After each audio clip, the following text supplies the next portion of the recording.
ধলাই জেলার গন্ডছড়া মহকুমার বিভিন্ন ছোট বড় সড়কগুলি গত বেশ কয়েক বছর যাবৎ চলাফেরার অযোগ্য হয়ে পড়েছে। গন্ডছড়া মহকুমার সদর সংলগ্ন হরিপুরের টিলাবাড়ির রাস্তা, মগপাড়ার রাস্তা সহ আরও বেশ কয়েকটি রাস্তায় লোক চলাচলের অযোগ্য হয়ে পড়েছে। তাছাড়াও প্রত্যন্তের বহু রাস্তায় এখন লোক চলাচলের অযোগ্য। বিভিন্ন এলাকা থেকে এলাকাবাসী মৌখিক এবং লিখিতভাবে পূর্ত এবং আরডি দপ্তরকে জানিয়েও কাজের কাজ কিছুই না হওয়ায় অচল রাস্তাগুলি মেরামত করে সচল করার দাবিতে গন্ডছড়ার মাঠে নামল ত্রিপুরা ট্রেড ইউনিয়ন কেন্দ্রের গন্ডছড়া বিভাগীয় কমিটি। ত্রিপুরা ট্রেড ইউনিয়নের গন্ডছড়া বিভাগীয় কমিটির উদ্যোগে বুধবার আরডি এক্সিকিউটিভ ইঞ্জিনিয়ার এবং পূর্ত দপ্তরের এক্সিকিউটিভ ইঞ্জিনিয়ারের নিকট স্মারকলিপি প্রদান করা হয়। ওই দিন বেলা 11টায় উল্লেখিত সংগঠনের কর্মী সমর্থকদের একটি মিছিল মহকুমার বিভিন্ন পথ পরিক্রমা করে আরডি অফিসের সামনে গণ অবস্থানে বসে। সেখান থেকে 3 জনের এক প্রতিনিধি দল প্রথমে আরডি এক্সিকিউটিভের সঙ্গে দেখা করেন এবং বিস্তারিত আলোচনা করে এলাকা এবং এলাকাবাসীদের স্বার্থে অবিলম্বে তাদের দাবিগুলি পূরণ করার জন্য আবেদন রাখেন। এরপরই ওই প্রতিনিধি দলটি পূর্ত দপ্তরের এক্সিকিউটিভ ইঞ্জিনিয়ারের সঙ্গে সাক্ষাৎ করে 20 দফা বিশিষ্ট একটি স্মারকলিপি তুলে দেন। প্রতিনিধি দলে ছিলেন রাইমা ভ্যালি বিধানসভা কেন্দ্রের প্রাক্তন বিধায়ক ললিত মোহন ত্রিপুরা, যুবনেতা শৈলেশ দাস এবং উপজাতি যুবনেতা চারু কুমার চাকমা। প্রথমে আরডি এক্সিকিউটিভ ইঞ্জিনিয়ার ভদ্রলোক নাই, অ্যাসিস্ট্যান্ট ইঞ্জিনিয়ার শ্যামদেব বর্মা উনি রিসিভ করছেন। আরডিতে আমরা বলছি যে কিছু সিসি রোড করছে, এটা গুণমান নিয়ে মানুষের কাছে প্রশ্ন, এবং অ্যালাইনমেন্ট ঠিক মতো নাই। 2 নম্বর 3 নম্বর হইল হাফদান করে ফেলায় রেখে দিছে, তাতে মানুষের যাতায়াতে সাংঘাতিক অসুবিধা হইতেছে।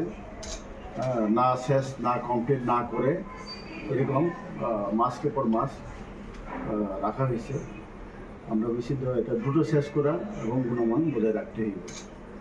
তারপরে বাজারগুলির মধ্যে আমাদের 8-10টা বাজার আছে গন্ডছড়া মহকুমা এলাকায়, এবং গন্ডছড়া সদরের মাছ মাংস বাজার আমরা জোর দিছি মানুষ পড়ে জায়গায় নামতে, মাছ মাংস বাজার যাইতে। ইট ছলিং বাঙা এবং কাঁচা মাটির মধ্যে মানুষ পড়ে যায়, মহিলারা পড়ে যায়।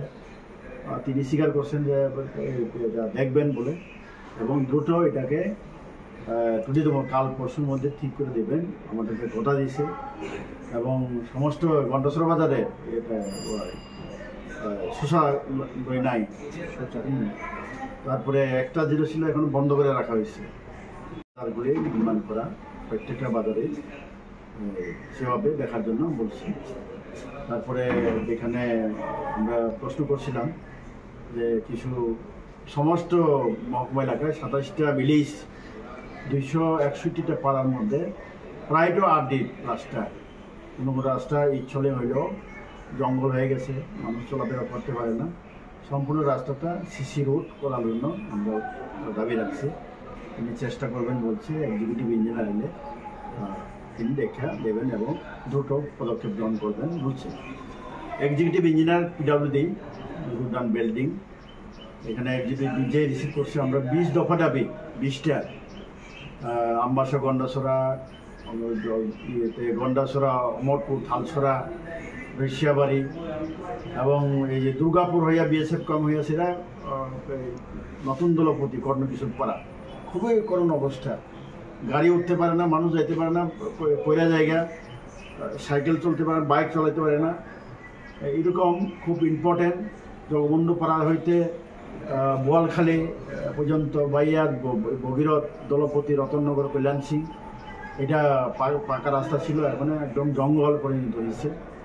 তারপরে আপনার গন্ডছড়া টাউন সার্কুলেশন রোড, তারপরে বিশ্বরামপাড়া এবং কালাজারি থেকে মন্দিরঘাট, সমস্ত রাস্তাগুলি তিনি বলেছেন যে খুব গুরুত্বপূর্ণ, আপনারা দাবি তুলছেন, কিন্তু ওনার হাতে নাই।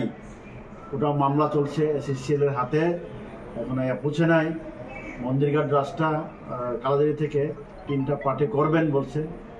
আমরা বলছি দ্রুত শেষ করুক, সম্পূর্ণ করুক, এবং পুরা মহকুমা এলাকায় যাতে কোনো মানুষ যদি অসুবিধা না হয় সেভাবে রাস্তাঘাট করতে হইব, নাহলে আমরা আরও বিরাট আন্দোলনে সংগঠিত করতে বাধ্য হইব।